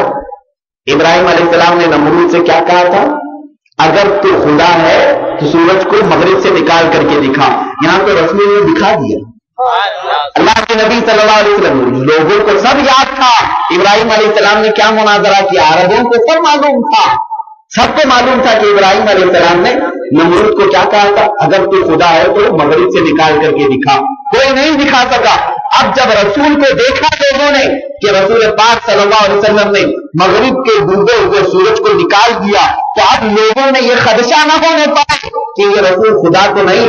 اللہ نے آیت نازل فرمائی، اے رسول آپ کہتے ہیں میں خدا نہیں ہوں، تمہاری طرح بشر ہوں۔ انما انا بشر مثلکم، اے رسول آپ فرما دیجئے میں تمہاری طرح بشر ہوں۔ اب سمجھ میں آئی اور آیت کیوں نازل ہوئی؟ ایسے ہی نہیں، یہ ناہنجاروں کو کہنے کے لیے نہیں آیت آئی ہے کہ رسول کو اپنی طرح کیفیت کرو، بلکہ اس کا سبب ہے کہ لوگ رسول کو یہ ساری چیزیں دیکھ کر کے خدا نہ سمجھ بیٹھے۔ رسول آپ کہہ دیں کہ میں خدا نہیں ہوں، بشر ہوں۔ فقط اس لیے کہا گیا، لوگ سمجھتے نہیں ہیں اور فقط اس چیز کو اڑاتے پھرتے ہیں جس کو دعویٰ ہے برابری کا۔ بعض لوگوں نے لکھ رکھا ہے کہ امتی کبھی رسول کے برابر ہو سکتا ہے۔ معاذ اللہ رب العالمین، ہمیں تو سمجھ میں نہیں آتا۔ بخاری شریف بھی ہم نے پڑھا، مسلم شریف بھی پڑھا، ان احادیث کریمہ میں تو یہ لکھا ہوا ہے، حضرت ام سلیم کہتی ہیں، ام سلیم ایک صحابیہ ہیں، کہتی گرمی کے دنوں میں جب رسول اللہ کے پیشانی سے پسینے ٹپکتے تھے تو میرے شوہر ایک شیشی میں جمع کر کے لاتے تھے۔ رسول اللہ نے پوچھا یہ کیوں لے کے جاتی ہو؟ انہوں نے کہا ہم اپنی دلہنوں کو لگاتے ہیں، یہ پسینہ ہم اپنی دلہنوں کو لگاتے ہیں۔ خوشبو آیا کرتی تھی اس پسینے مصطفیٰ میں۔ اور پھر روایت حدیث کی یہ بتاتی ہے جن دلہنوں کو رسول اللہ کا پسینہ لگایا گیا تھا ان کی 3 پشتوں تک اولاد میں بھی وہ خوشبو آیا کرتی تھی۔ یہ تو رسول کا پسینہ تھا۔ جو برابری کرنے کا دعویٰ کرتا ہے ذرا اپنا پسینہ سون کر کے تو دیکھے۔ اللہ کے نبی صلی اللہ علیہ وسلم کے بارے میں تو یہ فرمایا گیا آپ کے جسم مبارکہ پر مکھی تک نہیں بیٹھتی، مکھی کبھی نہیں بیٹھتی تھی، نہ مچھر بیٹھتا تھا۔ برابری کرنے والے مچھردانی میں بھی گر جاتے ہیں، سارے پروٹیکشن ہونے کے باوجود بھی مکھیاں آتی ہیں، پریشان کرتی ہیں، پھر کس برابری کا دعویٰ؟ ابو بکر صدیق تو یہ کہتے ہیں جب غار ثور میں سانپ نے مجھے کاٹا تھا، 1000 سال پرانا سانپ، اتنا زہریلا سانپ ابو بکر صدیق کو کاٹا تھا، زہر بھر گیا تھا، رسول اللہ نے فقط اپنا لعاب لگایا، زہر نکلا۔ حضور صلی اللہ علیہ وسلم نے لعاب مبارک حضرت ابو بکر صدیق کے پیر میں لگایا تو زہر ختم ہو گیا۔ علی مرتضیٰ فرماتے ہیں میری آنکھیں جا رہی تھی، آشوب چشم میں کمزور ہو گئی تھی، رسول اللہ نے بلا کر کے ہاتھ رکھا، روشنی بڑھ گئی۔ یہ تو آقا کونین کی نوازشیں، لعاب میں وہ طاقت ہے، ہاتھ میں وہ طاقت ہے، پھر کون سی برابری تم کرتے ہو؟ اللہ کے نبی صلی اللہ علیہ وسلم کی برابری کا دعویٰ کرنا نہایت ہی حماقت اور جہالت ہے۔ ذرا تمہیں ادب سیکھنے کی ضرورت ہے۔ مجدد دین و ملت کی بارگاہ میں انہوں نے تو ایک ایک چیز سے کہا ہے، ایک ایک چیز کے بارے میں۔ مصطفیٰ جان رحمت کی شان تم دیکھنا چاہتے ہو، ایسے دنیا میں سمجھ میں نہیں آئے گا۔ ایک ایک آدمی کو اللہ نے اتنا مقام عطا فرمایا ہے، جس طرف اٹھ گئی دم میں دم آ گیا، اس نگاہ عنایت پہ لاکھوں سلام۔ ہاتھ جس سمت اٹھا غنی کر دیا، یہ ہاتھوں کے بارے میں فرمایا، ہاتھ جس سمت اٹھا غنی کر دیا، موج بحر سماحت پہ لاکھوں سلام۔ قدموں کے بارے میں کہتے ہیں کھائی قرآن خاکے گزر کی قسم، اس کفے پاک کی حرمت پہ لاکھوں سلام۔ اور پتلی پتلی گلے قدس کی پتیاں، ان لبوں کی نزاکت پہ لاکھوں سلام۔ بھووں کے بارے میں کہتے ہیں جن کے سجدے کو محراب کعبہ جھکی، ان بھووں کی لطافت پہ لاکھوں سلام۔ یہ تو شان مصطفیٰ۔ اب رسول پاک کی شان قرآن کیسے بیان کرتا ہے؟ قرآن کیا؟ یہ تو قرآن جو ہے اول سے آخر تک ایک عاشق رسول کے لیے شان مصطفیٰ ہی ہے۔ جنید بغدادی رضی اللہ تعالیٰ عنہ کا وہ پیارا زمانہ مجھے یاد آتا ہے۔ سرکار جنید بغدادی ایک بڑے عاشق رسول ہیں، غوث پاک کے دادا پیر نہیں ہیں۔ سرکار سیدنا جنید بغدادی سید طائفہ، ان کے زمانے میں ایک بات مشہور ہوئی کہ ایک آرٹسٹ آیا ہے، مصور آیا جو لوگوں کی تصویر نکالتا. اس کا کمال یہ تھا کہ جو جا کر کے کیسے بھولیا بتائے اسی طرح سے بنا دیتا، دیکھ کر کے نہیں سن کر کے بتاتا تھا. کمال کا مصور تھا. تو اس کے پاس لوگوں کی بھیڑ لگی تھی، سب اپنے اپنے محبوباؤں کی تصویریں نکال رہے تھے کہ میرا محبوب ایسا ہے، اس کی تصویر نکال کے دو. سب کی تصویریں نکالتا کھڑا تھا. جنید بغدادی کو جب معلوم ہوا وہ بھی قطار میں کھڑے رہے. ایک وقت کے قطب سید الطائفہ قطار میں کھڑے، لوگ دیکھ رہے جنید کا یہ دنیا والوں کے کیا کام. جب نمبر آیا مصور پہچانتا تھا وہ آرٹسٹ جو تھا، دیکھا کہا جنید آپ یہاں پر؟ کہا ہاں میں نے سنا ہے تو لوگوں کے محبوبوں کی تصویر کھینچتا ہے، نکالتا ہے. ذرا میرے محبوب کی بھی تصویر کھینچ کے دے دو. میں کائنات کے آقا تاجدار مدینہ محمد مصطفیٰ صلی اللہ علیہ وسلم سے محبت کرتا ہوں، وہ میرے محبوب ہیں، میں ان کا عاشق ہوں. ان کی تصویر بنا کر کے دکھا. میں حلیہ بتاتا ہوں، میرے رسول کی آنکھیں ایسی تھی، میرے رسول کے لب ایسے تھے، زلفیں معمبری تھی، چہرے سرخ تھے اور گردن ایسی چاندی کی تھی. سارا حلیہ بتا رہے تھے. اس مصور نے کہا جنید یہ تصویر میرے پاس پہلے سے بنی رکھی ہے. جنید جو تم محبوب کی بات بتا رہے ہو اس کی تصویر تو میرے پاس پہلے سے رکھی ہے. کہا یہ کیسے؟ لوگوں کی تصویریں نکالنے کے لیے تم آرڈر لیتے ہو، پہلے بکنگ ہوتی ہے، بعد میں تصویر دی جاتی ہے. میرے محبوب کی تصویر پہلے سے میرے پاس ہے. مصور نے کہا در حقیقت بات یہ ہے جو تمہارا محبوب ہے وہی میرا بھی محبوب ہے، ہم دونوں شریک ہیں. کہا اچھی بات ہوئی، تب تو تصویر دکھاؤ. اب مصور کے عشق رسالت محبت رسول پر قربان جاؤ. آج کا ایک نادان انسان رسول پاک کو پڑھتا ہے، دیکھتا ہے اور سمجھ نہیں پاتا. اندر مصور گیا، پورا قرآن پاک اٹھا کر کے لاتا ہے اور کہتا ہے جنید کیا تمہارے محبوب کی اس سے اچھی کوئی تصویر ہے؟ اس سے اچھی تو کوئی تصویر نہیں ہے. تم اپنے رسول کا چہرہ دیکھنا ہو پڑھ لو والضحیٰ واللیل اذا سجا. جب اپنے رسول کی زلف معمبری دیکھنا ہو قرآن پڑھو واللیل اذا یغشا. جب رسول کے ہاتھوں کو پڑھنا ہو قرآن میں دیکھو وما رمیت اذ رمیت ولکن اللہ رما. جب رسول کے قدموں کو دیکھنا ہو پڑھو لا اقسم بهذا البلد وانت حل بهذا البلد. رسول کی آنکھیں قرآن کہتا ہے ما زاغ البصر وما طغى. رسول کی زبان کو قرآن کہتا ہے وما ينطق عن الهوى ان هو الا وحي يوحى. رسول کے ایک ایک ادا کو تو قرآن نے تصویر میں بیان کر دیا.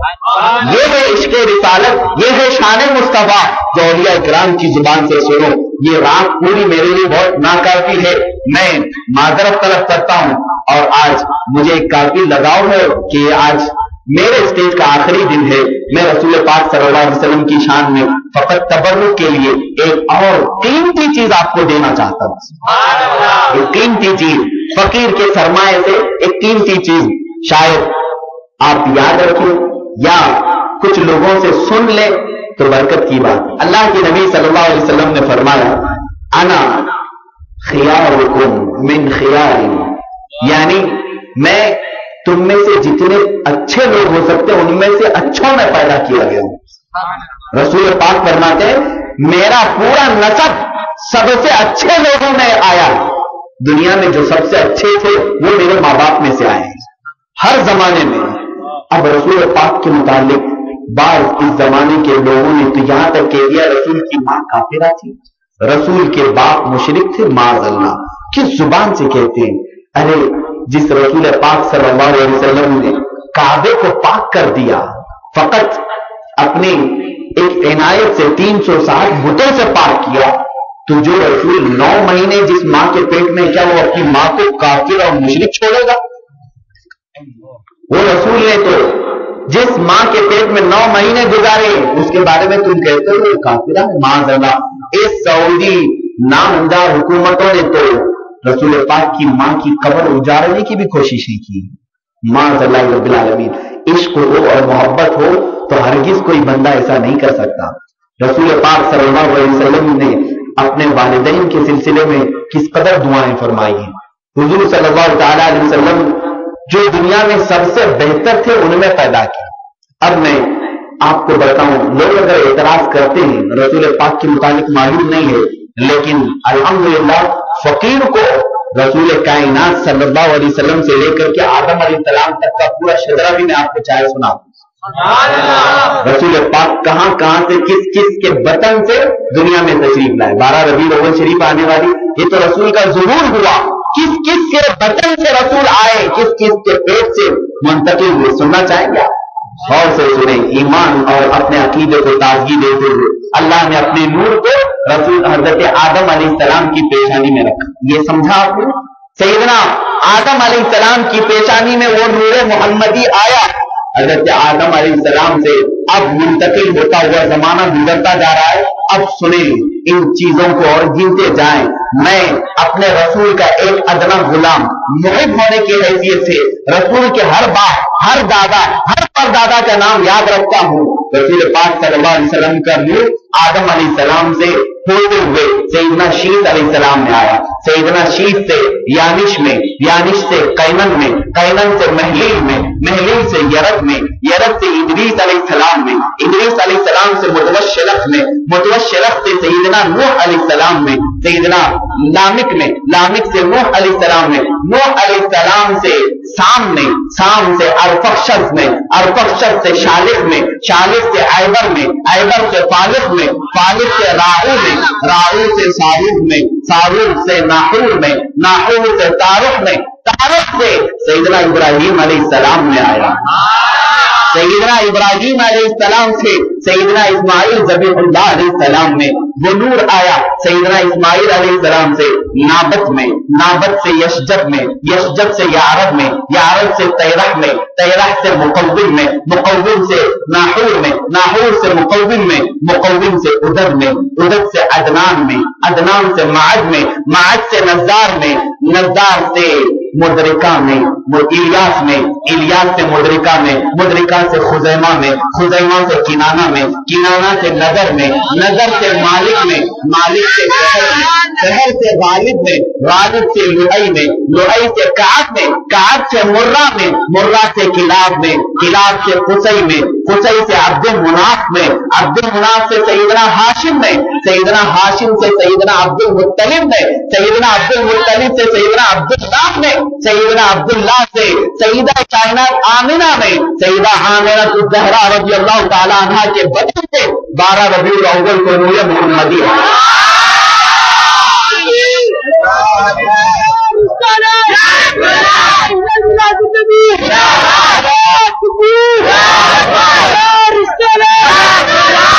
یہ نور محمدی کو میں نے آدم علیہ السلام سے لے کر کے 12 ربیع الاول تک گرا دیا۔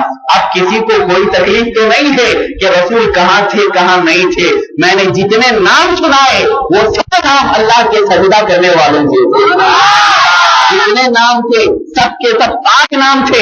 آج میں نے رسول اللہ کا خاندانی شجرہ پڑھ لیا، اللہ اسی شجرے کے برکت سے ہماری مغفرت فرمائے۔ میں نے اس برکت کو حاصل کرنے کے لیے شجرے کی تلاوت کی ہے، اور اگر ہر مسلمان رسول اللہ کی شجرے کو یاد رکھ لے، آقا کونین کی ان تمام آبا و اجداد کو یاد کر لے، میں سمجھتا ہوں قسم خدا کی رب ذوالجلال رسول پاک کے آبا و اجداد کی برکت سے ہماری دنیا سوار دے گا۔ عزیزان مکرم، آقا کونین صلی اللہ علیہ وسلم کی تشریف آوری 12 ربیع الاول کو بھی جاتے جاتے اب میں یہ بھی سنا دوں، آپ خوشیاں مناتے ہیں کیوں مناتے ہیں؟ لائٹنگ لگاتے ہیں کیوں لگاتے ہیں؟ ظاہر سی بات ہے آپ کو محبت ہے۔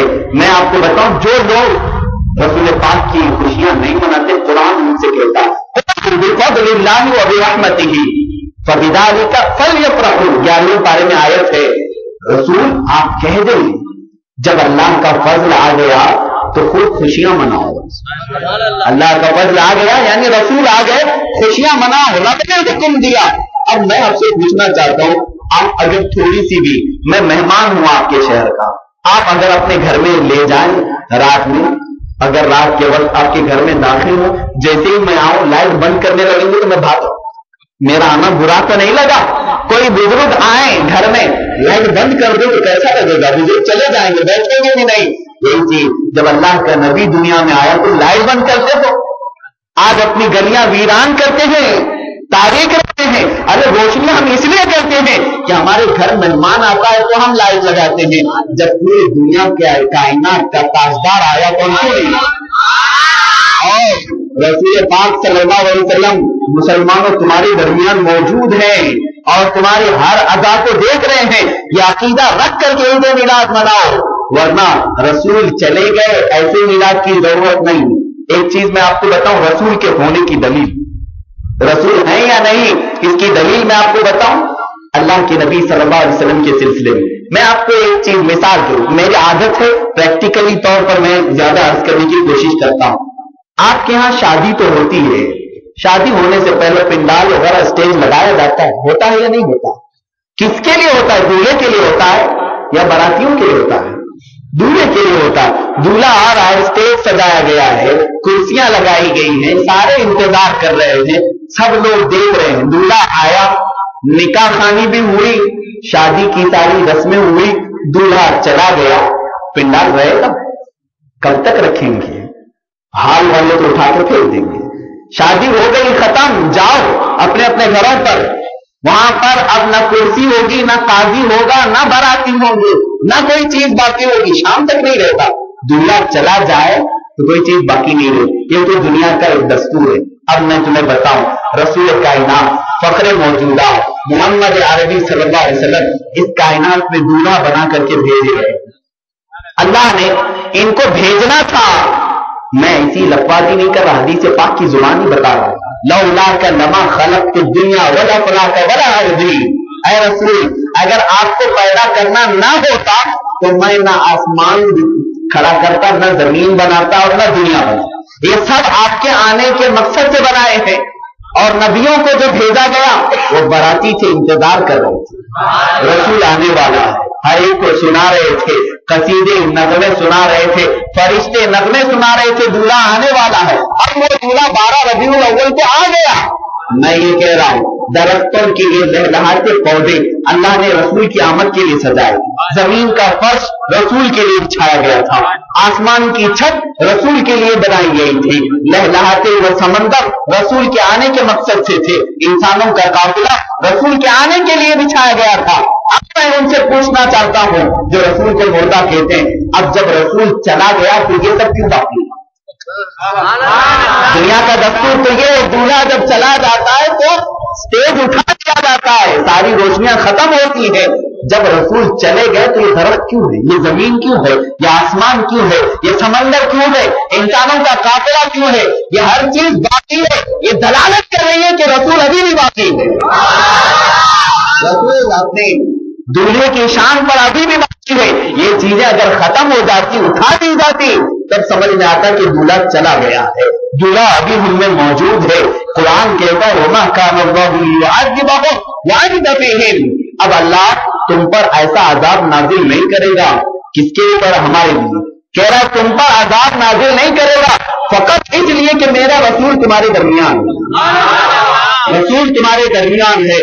مسلمانوں تم زندہ رسول کے ماننے والے ہو، آقا کونین کی بارگاہ میں صدائیں لگاؤ، فریاد کرو، یقیناً وہ رسول سنیں گے۔ کل بھی میں نے کہا تھا آج میلاد کی برکت سے اس رسول پاک کی بارگاہ میں خلوص دل سے کوئی بھی مومن یہ پکارے یا رسول اللہ، سنا ہے آپ ہر عاشق کے گھر تشریف لاتے ہیں، یا رسول اللہ سنا ہے نہیں بلکہ یقین ہے یا رسول اللہ آپ ہر عاشق کے گھر تشریف لاتے ہیں، میرے گھر میں بھی ہو جائے چلانا یا رسول اللہ، میرے دل میں بھی ہو جائے چلانا یا رسول اللہ۔ فقط تمہاری ایک طرف کی ضرورت ہے، فقط تمہاری آنکھوں کے ایک بار بھیگنے کی ضرورت ہے۔ وہ رسول تو اس قدر تم سے محبت کرتے ہیں، ان کی شان تو یہ ہے، پہلے دن میں نے بتایا تھا ایک لکڑی اگر رونے لگ جائے تو رسول برداشت نہیں کرتے، ایک ہرن اگر فریاد کرنے لگ جائے تو رسول کو برداشت نہیں ہوتا، اگر قوم میں سے کوئی ایک بھی بیمار ہو تو رسول کو برداشت نہیں ہوتا۔ ارے رسول تو وہ ہے جب راستے سے چلتے تھے ایک عورت ہمیشہ کچرا ڈالا کرتی تھی، ایک دن کچرا نہیں پڑا تو رسول نے پوچھا وہ عورت کہاں چلی گئی، کچرا ڈالنے والی کہاں چلی گئی؟ لوگوں نے بتایا وہ بیمار ہے، بستر پر پڑی ہے۔ یہاں تو خوش ہونے کی بات تھی، جو روز تکلیف دیتا تھا ہم تو یہی کہیں گے کہ دیکھ اللہ نے برابر کیا اس کے ساتھ، مگر رسول پاک نے فرمایا چلو اس کی عیادت کرتے ہیں۔ اللہ اسے شفا عطا فرمائے. اس عورت کا دل کہاں ہوگا جس کو میں نے دنیا میں ہر دن کچرا ڈالا, جانے کے وقت کانٹے ڈالے کرتے تھے, آج بیمار ہو گئی تو وہی رسول تشریف لایا. اللہ اکبر, یہ رسول وہ رؤوف و رحیم ہے جو کسی کی تکلیف کو برداشت نہیں کرتا. پھر اگر آپ آج تکلیف میں ہیں, اگر پریشانیوں میں ہیں, اگر آپ بیماریوں میں مبتلا ہے, گھر بار کی پریشانیاں ہیں, کس سے ذکر کرو گے؟ تمہارا عقیدہ تو یہ کہتا ہے رسول موجود ہے, تو پھر اپنے رسول کو پکارو, اپنے رسول سے فریاد کرو. قسم خدا کی میں کہتا ہوں میلاد کے آنے میں ابھی کافی دن باقی ہے. اگر ایک پریشان ہاتھ سچے دل سے پکارے تو رسول میلاد کے آنے سے پہلے اس کی پریشانی کا حل پڑے. ایک بات میں آپ کو بتاؤں مسلمانوں, ہر آدمی اپنی خوشی کے دن لٹاتا بہت ہے. ہر آدمی, یہ تو دنیا والے فقط خوشیوں کے دن لٹاتے ہیں, رسول پاک کو ہمیشہ لٹایا کرتے ہیں. لیکن جو رسول پاک کی میلاد کا دن ہے ان کے لیے بھی خوشی کا دن ہے. آقا کونین اپنی زندگی میں اپنی ولادت کے دن روزہ رکھتے تھے خوشیوں میں کہ اللہ نے مجھے دنیا میں بھیجا اور رسول بنا کر کے بھیجا. رسول خود خوش ہوتے تھے تو کبھی کسی خوشی کے موڑ میں کسی بڑے کے پاس جائیں تو یہ دھتکارتا نہیں ہے, وہ منع نہیں کرتا. ہم دیکھتے ہیں دنیا کے سیٹھوں کو اچھے موڈ میں ہے یا برے موڈ میں. اچھے موڈ میں ہے تو اسے مانگ لیتے ہیں, نہیں ٹینشن میں ہے, غصے میں ہے تو مانگنے کو دل نہیں کرتا, کہیں مار نہ دے, کہیں ڈانٹ نہ دے. اچھے موڈ میں ہے تو لے جاتا. اکثر بھیک مانگنے والوں کو دیکھا ہوگا شادی کے دن بھیک مانگنے کی بھیڑ ہوتی ہے, اور جس کی شادی ہوتی ہے یا جس کے بچے کی شادی ہوتی ہے وہ بھکاریوں کو دھکارتا نہیں ہے, جتنا آتا ہے لٹاتا ہے. جا میرے گھر میں شادی ہے, جو چاہیے وہ لے جا, خیرات کرتا ہے. یہ دنیا والے اپنی خوشیوں میں لٹاتے ہیں تو تاجدار مدینہ, روحی فدا, امی فدا, ابھی فدا محمد رسول اللہ صلی اللہ علیہ وسلم ولادت کا دن 12 ربیع الاول آنے والا ہے. اس دن اپنے رسول کو منا لو. آپ کیا کرتے ہیں؟ اکثر ایسا ہوتا ہے دھوم دھڑاکے کرنا, عید کے دن فلموں دیکھنے جانا, گناہ کرنا. ارے یہ تو دن تھا رسول سے مانگنے کا, یہ تو دن تھا رسول سے بھیک مانگنے کا. ہم نے تو گناہوں کے اڈوں پر یہ دن گزار دیا. یہاں پر نمازیں ہوتی نہیں, مؤذن پکارتا رہا, رسول مدینہ طیبہ سے پوری دنیا میں خیرات بانٹتے رہے, مگر ہمیں توفیق نہ ہو سکی کہ میلاد کے دن ایک بار تو رسول سے مانگ لیں. کوئی مانگ نہ سکا, کوئی نہیں مانگتا ہے, بلکہ جہاں جلوس نکلتے ہیں وہاں پر بھی شور شرابہ, ناچ گانے اور میوزک پر تھرکنا رسول سے مانگنے کی بجائے رسول کی روح کو تکلیف پہنچانے کے کام کرتے. مسلمانوں, خدارا اللہ کے لیے رسول کے اس خوشی کے دن کو رسول کو ناراض مت کرو. وہ رسول کے اس دن بے شمار خزانے لٹا رہے ہوں گے, تم قطار میں کھڑے ہو جاؤ, مانگنے والوں کی بھیک جب ملتی ہوگی تمہیں بھی رسول عطا کر دیں گے. اب میں تھوڑی سی بات اپنی ماں اور بہنوں کے سلسلے میں عرض کروں گا. اللہ کے نبی صلی اللہ تعالی علیہ وسلم, اللہ کے رسول جو دنیا میں تشریف لائے تھے, 2 چیزوں کے لیے آپ نے بڑا احسان فرمایا. ایک تو یتیموں پر, دوسرے عورتوں پر. اتنا بڑا احسان رسول کا ہے کہ دنیا اس کو فراموش نہیں کر سکتی. تاریخ میں آپ کو بتاؤں, یونانیوں کی حکومت, رومیوں کی حکومت تھی, عورتوں کے گلے میں زنجیر ڈال کر کے ان کو بازار میں لایا جاتا, ہاتھوں میں ڈوریاں ہوتی. مرد حضرات عورت کو فقط اتنی حیثیت دیتے کہ وہ اگر بازار آنا چاہے تو 5 زنجیریں, 2 پیروں میں, 2 ہاتھوں میں, 1 گلے میں. یہ 5 زنجیروں کو, یعنی لوہے کی زنجیر ہوتی ہے, اس کو کھینچ کر کے لاتے. ایک محقق نے بڑی اچھی بات بتائی, آج ہماری ماں اور بہنوں کے گلے میں جو نیکلس ہوتا ہے یہ اسی کی نشانی ہے. ہاتھوں میں جو چوڑیاں ہیں, پیروں میں جو پائل ہیں, یہ انہی کی نشانی ہے. اب زیور کی شکل اختیار کر گیا, پہلے زنجیر کی شکل میں تھا. پہلے زنجیر تھی جو سزا کے طور پر دی جاتی تھی, لیکن اب تو یہ زیور بن گیا. یہ زیور بنایا رسول کائنات نے, اسے غلامی سے آزاد کرایا گیا. اور دوسرے اللہ کے نبی نے یتیموں پر احسان کیا. میں آپ کو بتاؤں, آقا کونین ایک مرتبہ صحابہ کے ساتھ جا رہے تھے. صحابہ کرام نے دیکھا ایک گھر پر آسمان سے کچھ نور اترنا. وہ نور کی روشنی اہل بصیرت دیکھ سکتے تھے. صحابہ ٹھٹک گئے, پوچھا ہے اللہ کے نبی, سارے گھروں کی بجائے اسی گھر پر نور کیوں آ رہا, اس پر روشنی کیوں آ رہی ہے؟ حضور نے فرمایا جاؤ دیکھو, اس میں 2 چیزوں میں سے ایک ہوگی, یا تو کسی یتیم بچی کی پرورش ہو رہی ہوگی یا کسی لڑکی کی پیدائش ہوگی. صحابہ جا کر کے دیکھتے ہیں، کہا آج ہی رات ان کے گھر میں ایک بچی کی ولادت ہوئی. یہ اسلام نے انہیں اتنا بڑا مقام عطا کیا. جس گھر میں بچی کی ولادت ہو اللہ کا نور نازل ہوتا ہے، اس رات اللہ کا نور آتا ہے. مگر میں اپنی مقتدر معزز ماں اور بہنوں سے کہنا چاہتا ہوں، آج کا پورا دور چیلنج کا دور ہے. آج پوری دنیا ان کی حیا کو خریدنے کے پیچھے لگی ہوئی ہے، ان کے شرم کو خریدنے کے پیچھے لگی ہوئی ہے.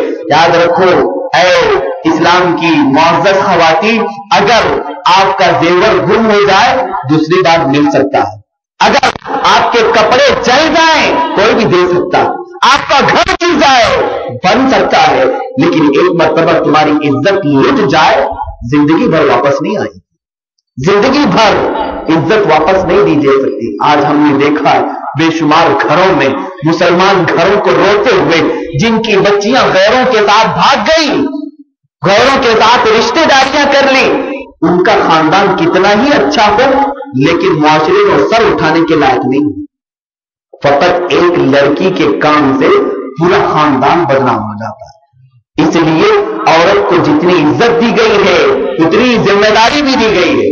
میں نوجوان لڑکیوں سے کہوں گا، کالج کا زمانہ، یونیورسٹی کا زمانہ، یاد رکھو میری بہنوں، ہر نوجوان عورت کے پیچھے 100 شیطان ہوا کرتے ہیں جو ہر گھڑی اسے وسوسے میں مبتلا کرتے ہیں. لیکن گھبراؤ مت، اللہ نے اتنے ہی حفاظت کے فرشتے بھی رکھے. اگر تمہارا دل پاک ہو فرشتے تمہاری حفاظت کریں گے، اور اگر نیت بگڑ گئی شیاطین استقبال کریں گے، شیطان اپنے گروہ میں لے لیں گے. اگر ایک لڑکی کا، ایک عورت کا ہاتھ کسی غیر مرد کے پاس گیا، اللہ کے رسول کی حدیث سنو، رسول فرماتے ہیں کسی عورت نے اجنبی مرد کے ہاتھ میں شہوت سے ہاتھ دیا، قبر میں اس پر 99 سانپ مسلط کیے جائیں گے. 99 سانپ، ان میں سے ایک سانپ کی طاقت یہ ہے کہ اگر وہ کسی پہاڑ پر مار دے تو پہاڑ ٹوٹ کے ریزہ ہو جائے. ویسے 99 سانپ ان عورتوں پر رکھے جائیں گے جن کے ہاتھ غیروں کے ہاتھ میں گئے. ہاتھ جانے پر یہ ہے تو پھر رات گزار دے اور ان کے ساتھ بد تعلقات کر لے، پھر اس کا انجام کیا؟ اللہ اکبر. رسول پاک فرماتے ہیں وہ مرد یا وہ عورت جو برائی میں مبتلا ہے، خواہشات میں پڑ گئے ہیں، قیامت کے دن ان کو اہل محشر کے سامنے ننگا اٹھایا جائے گا. سب کے سامنے انہیں ننگا اٹھایا جائے گا. اہل محشر زانی اور زانیہ سے بھاگ رہے ہوں گے کہ کن لوگوں کو اٹھایا گیا.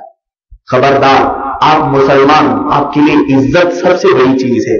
اگر تم دیکھ رہے ہو غیر قوم ہر مرد ہر عورت کے ساتھ جا رہا ہے تو انہیں جانے دو، ان کے لیے جہنم مبارک ہے، لیکن تم تو جنتی ہو، رسول پاک کے ماننے والے ہو. جہنمیوں کا کوئی عمل مت اپناؤ. فلموں کو دیکھنے کے بعد اکثر بچوں کی خواہشیں بگڑ جاتی ہیں. اکثر ایکٹروں کو دیکھا کون سے کپڑے پہنے وہ پہننا شروع کر دیے. ایک جہنمی کے ایکٹر ہونے پر آپ اس کے کردار کو اپنانے لگے، لیکن جو جنت کے مالک آقا نے اپنے اخلاق کیے اس سے ہم دور ہو گئے. کیا آپ میں سے کوئی ایک بھی ایسا ہے جو ذمہ داری سے کہہ سکتا ہے کہ یہ فلموں میں آنے والا کوئی ایک ایکٹر بھی جنت میں جائے گا؟ کوئی ہے؟ مجھے لکھ کر کے دے دے. اللہ کی قسم ان کے اعمال تو ایسے ہیں یہ خود جہنم میں گئے اور ہزاروں نے لاکھوں کو جہنم میں لے جا رہے ہیں. لاکھوں کو جہنم میں جانے کا کام کر رہے تھے اور زنا کو عام کر رہے ہیں. بے حیائی کو فلموں کے ذریعے عام کیا جاتا ہے.